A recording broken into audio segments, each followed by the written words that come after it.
Hey everyone, ready for another deep dive? Today we're focusing on something super important for all you future policymakers out there. The big changes being proposed for India's national entrance exams. Yeah, these exams are a big deal. We're talking NEET, QET, UGC Net, all crucial, especially if you're aiming for the UPSC. Exactly. And these proposed changes could totally shake things up. So, we're going straight to the source, a report led by none other than former ISRO chief K. Radhakrishnan. The report is basically saying, hey, let's make these exams as secure and organized as our national elections. Love that analogy.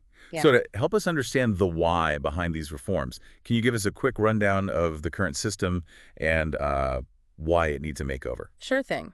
So right now we have the National Testing Agency, the NTA, which was set up back in 2017 to handle all these major entrance exams. The goal, efficiency, high standards, the works. Sounds good in theory. Right. But there have been some hiccups along the way. Hiccups, is that what we're calling them? I seem to remember some pretty big scandals involving leaked exam papers. Yeah, that happened. Not great.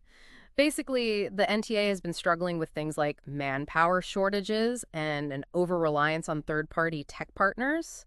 And as we've seen, that can lead to, well, security breaches. Definitely a problem, especially for students who have put in years of hard work, only to have their dreams jeopardized by a compromised exam. Exactly. It erodes trust in the whole system. That's why this report is so important.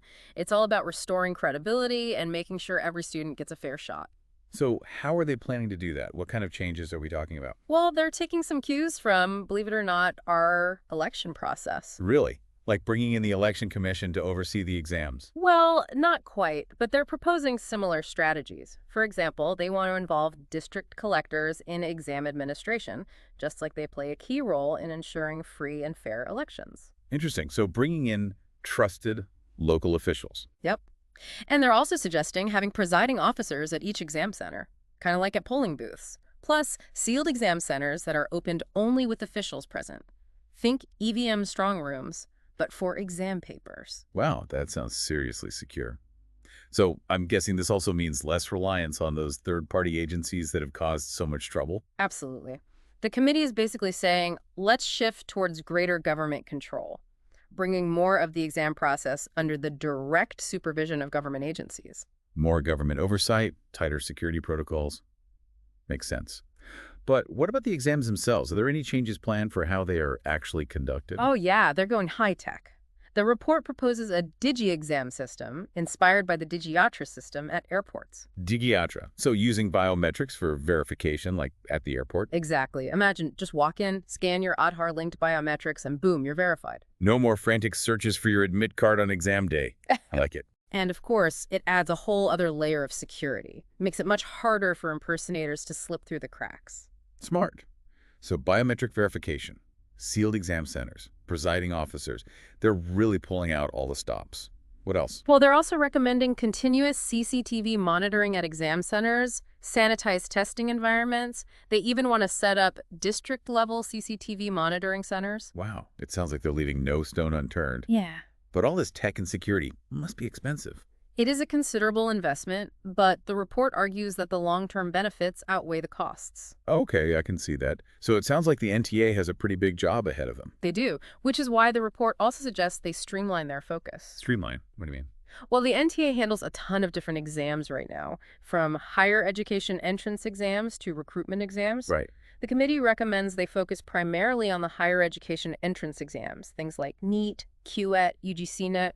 Recruitment exams could be handled by other specialized bodies. So basically letting the NTA focus on what they do best. Exactly. It would allow them to really dedicate their expertise to ensuring the quality and security of these crucial entrance exams.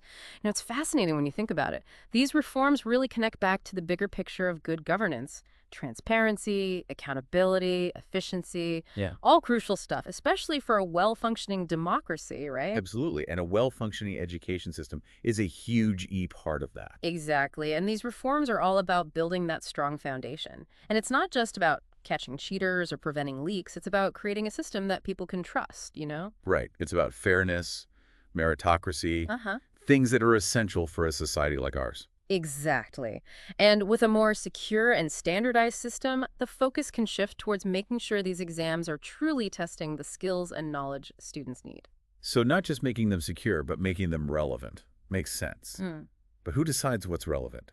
Who gets to shape the content of these exams? Well, the report emphasizes the need for more involvement from academic institutions like universities and research institutions. They're the experts, right? Makes sense. You don't want outdated questions on these exams. Exactly. They need to be challenging, yes, but also relevant to the real world. And that's where streamlining the NTA's focus comes in. Right. Because if they're only focusing on higher education entrance exams, They can really dive deep and understand the specific needs of each exam.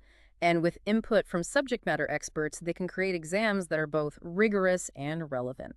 I like it. So we've got tighter security, greater government oversight, a more focused NTA, and active involvement from academic institutions. It's a pretty comprehensive approach. But what about the students themselves? How do these reforms benefit them directly? Well, first and foremost, it reduces stress. When you have a system that's fair, transparent, and reliable, students can focus on what matters, their preparation. No more worrying about leaks or unfair advantages. Right. It levels the playing field.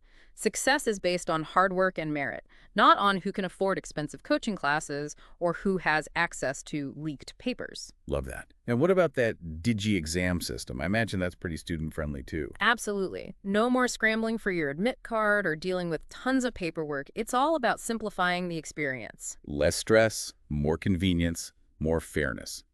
It's a win-win. But what about the specific needs of different exams? Wouldn't each exam need a slightly different approach? That's a great point, and the report actually addresses that. For example, with NEET, the medical entrance exam, they recommend that the decision of whether to go computer-based or pen and paper be left to the health ministry. So some flexibility built in. Exactly. The NTA would adapt to the specific needs of each exam. Okay, so flexibility is key, not a one-size-fits-all approach. But I'm curious, how does all of this connect to our listeners who are specifically aiming for the UPSC? Well, think of it this way. These entrance exams are the foundation for higher education in India. And a strong foundation in higher education is absolutely essential for cracking the UPSC. Right, because the UPSC demands a broad understanding of so many different subjects. Exactly. And those are all qualities that are developed through a quality higher education experience. So by strengthening the system for these entrance exams, we're indirectly strengthening the pool of talent that will eventually be competing for those UPSC positions. It's like a chain reaction. Better entrance exams lead to better prepared UPSC aspirants, which leads to a more effective and efficient bureaucracy. Precisely. It's a win for everyone involved. But here's the thing. You, as UPSC aspirants, are not just passive recipients of the system. You have a voice, and you have the power to shape the future of this system. So what can our listeners do? How can they get involved and make a difference? Stay informed.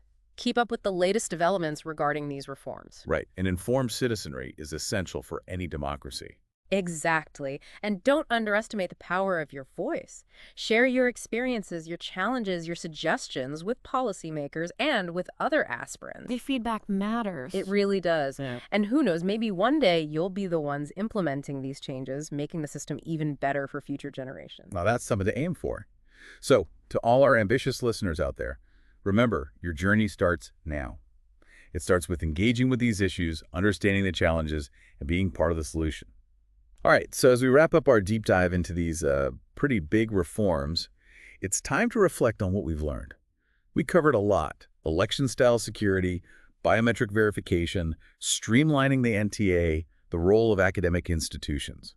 It's really impressive how all these pieces fit together to create a much stronger and fairer system. Totally. It's not just about, fixing little problems here and there. It's about creating this whole new framework, one that supports students, strengthens institutions, and ultimately benefits, the whole country. Exactly. It's about reflecting those core values: fairness, transparency, nurturing talent. And for you, our listeners who are, working towards a career in the civil services, these values are, well, they're everything. Absolutely. Because as future policymakers and administrators, you guys are the ones who will be upholding these values, shaping policies, running programs, making sure good governance reaches everyone. It's a big responsibility. It is. And these reforms are about more than just, improving some exams. They're about strengthening the core of our democracy. And creating a system that produces ethical and responsible leaders. Exactly. It's about investing in the future. And for our listeners, this is like your invitation to be a part of that future, to be the leaders who, champion these values, push for progress. And make sure the system we're building today actually works for tomorrow. So as we wrap up, we want to leave you with a challenge. Don't just sit back and watch these reforms happen. Engage with them, understand them, and think about how you, as future civil servants, can make them even better. Because remember, acing the UPSC, that's just the first step. The real work starts after that. The real work of, making a positive impact. Exactly. And we believe you all have the potential to do amazing things. So keep those ambitions high. Keep learning. Keep striving for excellence. Your journey's just beginning. And remember, you're not alone on this journey. We're here to support you every step of the way. So if you found this deep dive helpful, hit that subscribe button and give us a like. We've got a ton more insightful stuff coming your way, all designed to help you navigate the world of the UPSC. Till next time, keep diving deep.